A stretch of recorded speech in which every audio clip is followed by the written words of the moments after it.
In 2005, David Pacuz, a 22-year-old residing in Miami, finds himself working as a licensed massage therapist. However, he's grown weary of earning a living by catering to wealthy elderly clients.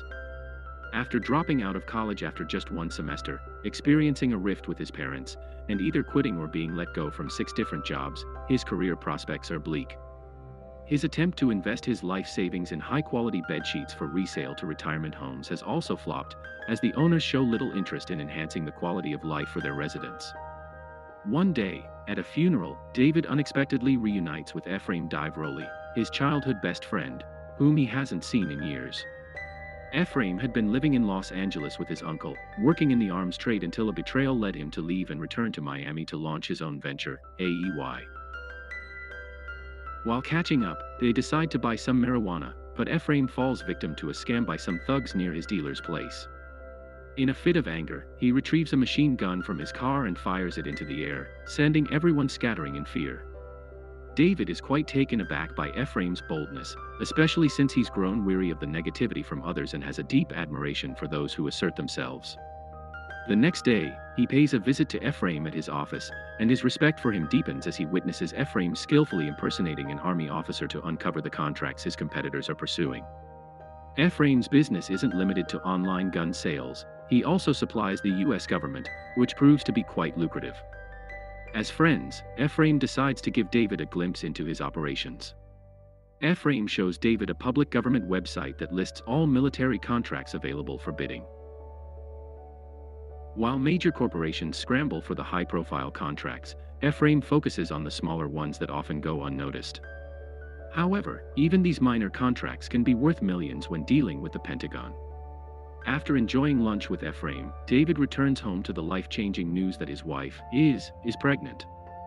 This revelation sends him into a panic, worrying about his ability to support a child. When he meets Ephraim again, his friend proposes that David join him in his business. Initially, David is resistant to the idea, as he and his are staunchly against the war, actively participating in rallies and signing petitions. Yet, Ephraim manages to persuade him, assuring him that this path doesn't equate to supporting the war, leading David to ultimately agree. David and his focus on selling sheets to the military, earning her full support. Over 6 weeks, David dives into arms dealing, seeking overlooked opportunities and connecting with Eastern European manufacturers, who label him and Ephraim as war dogs, profiting from conflict. Ephraim's silent partner, Ralph Slutsky, a Miami dry cleaning owner, provides funding for a supposed 25% stake, unaware of the true profits and Ephraim's motives. Ralph believes Ephraim is a conscientious Jew protecting Israel, not realizing they sell arms to all sides of the war. As David gains experience, he contacts Henry Girard, a major supplier in the conflict. After a bar incident with Ephraim, they get a call confirming a deal to supply Beretta pistols to the Iraqi police.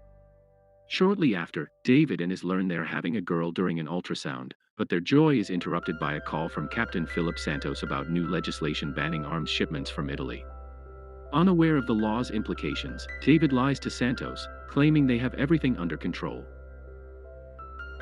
Ephraim devises a plan to transport pistols from Italy to Jordan, a neutral country, before sending them to Iraq. Later, at a dinner party hosted by David and his guests warn David about Ephraim's past embezzlement. Ephraim arrives, feeling left out, and reveals that Jordanian customs have seized their weapons.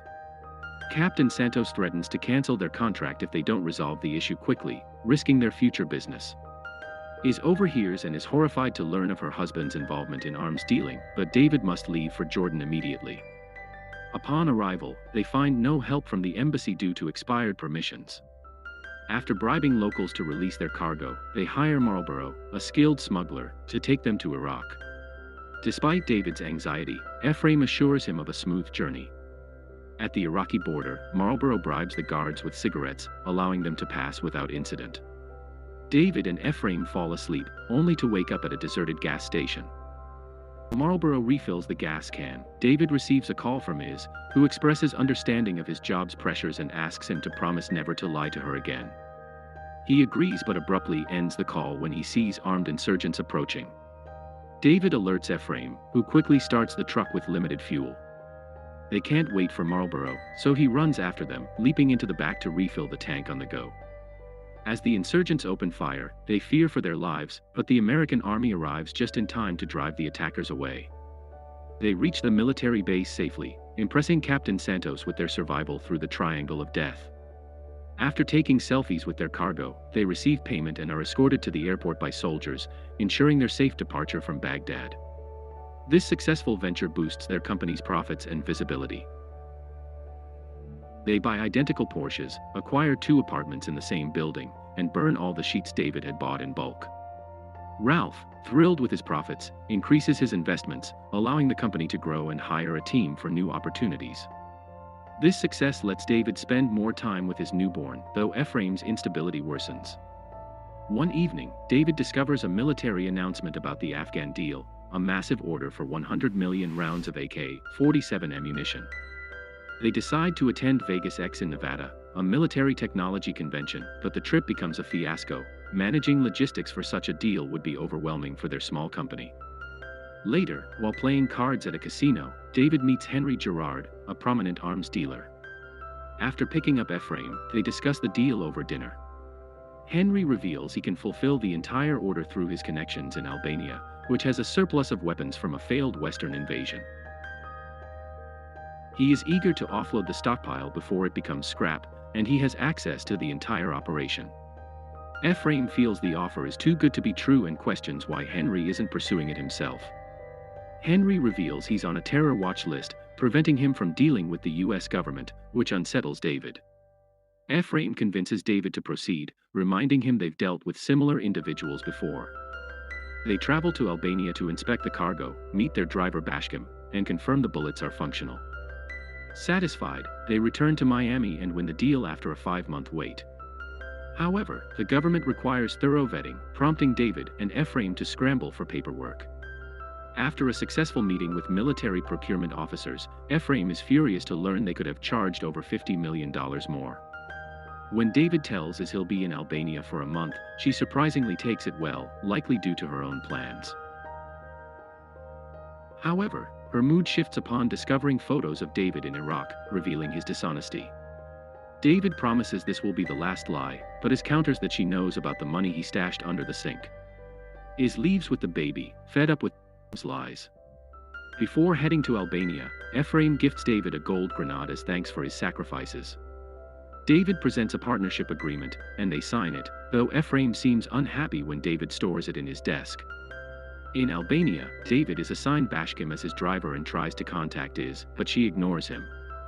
While preparing cargo, he discovers the bullets are of Chinese origin, violating a US embargo. He informs Ephraim, who contacts Henry, who bluntly states it's their problem now. Stranded, David seeks new suppliers in Eastern Europe. Ephraim visits with a plan to repackage the bullets in fireboard boxes to hide their origin, despite the illegality. Bashkim introduces them to Enver, who agrees to help for $100,000, a small price considering they could save the deal and earn an extra $3 million. On December 8, 2007, they delivered 5 million rounds to the Afghan army without issues. During Christmas, he sets up a video call for David to see the baby, marking his last happy moment before trouble begins. Later, Ephraim contacts him from the USA, revealing Henry's 400% markup and his desire to cut David out of the deal, viewing it as a betrayal. David stresses that Henry is not to be underestimated and that Ephraim's actions threaten the operation. He expresses frustration over working hard in Albania while Ephraim enjoys life in the USA, feeling more like an employee than a partner. Ephraim claims to understand but secretly takes the signed agreement from David's desk. Days into 2008, David is abducted, assaulted by thugs, and threatened by Henry, who warns him he can't be excluded from the deal. Frightened, David decides to return to Miami and heads to the warehouse to collect his belongings. Enver informs him he hasn't been paid and knows the true motives behind the ammo repackaging. David promises to wire the money upon his return. Just as he is about to leave, Bashkim's wife confronts him, revealing her husband is missing. Since that day, Bashkim has disappeared without a trace, prompting David to vow never to return to Albania. Upon arriving in Miami, he confesses his illegal activities to Iz, who welcomes him back on the condition he leaves arms dealing behind and returns to massage therapy. David then confronts Ephraim to resign and demand his share of the profits. Ephraim, feeling betrayed, refuses to pay and has destroyed their signed contract. In anger, David throws a gold grenade through the office window before storming out. 3 months later, David is back to massage therapy when Ralph informs him that Ephraim wants to meet.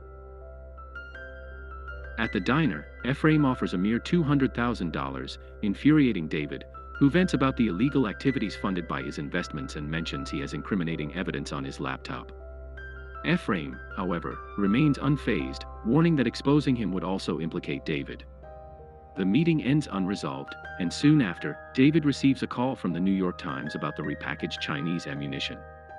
He feigns ignorance but grows anxious as he realizes the information could jeopardize him. After promising he would contact a lawyer, David runs into Ephraim in the elevator, who has also been contacted by the same journalist. Ephraim tries to evoke sympathy by reminiscing about their school days, but David sees through it and punches him, realizing their friendship was a facade and he was just a pawn in Ephraim's schemes. As the elevator doors open, the FBI arrests them. Their downfall comes from failing to pay Enver, who informed the Pentagon about their illegal activities, leading to an investigation that caught Ralph, who was wearing a wire during their diner meeting. Ephraim faces over 70 federal charges and is sentenced to 4 years, while David pleads guilty and receives 7 months of house arrest. By 2022, AEY will be eligible for federal contracts again. After his house arrest, David returns to work as a massage therapist, only to find his next client is Henry. David feels uneasy, but Henry reassures him that if he meant harm, it would have happened already. Henry expresses regret over the situation in Albania and thanks David for not implicating him. David has questions about their blackjack encounter and Bashkam's fate, but Henry instead offers him a suitcase of cash, asking him to stop asking questions. If you enjoyed this video, don't be shy to hit the like button, and if you disliked it, hit the dislike button twice, just to be sure.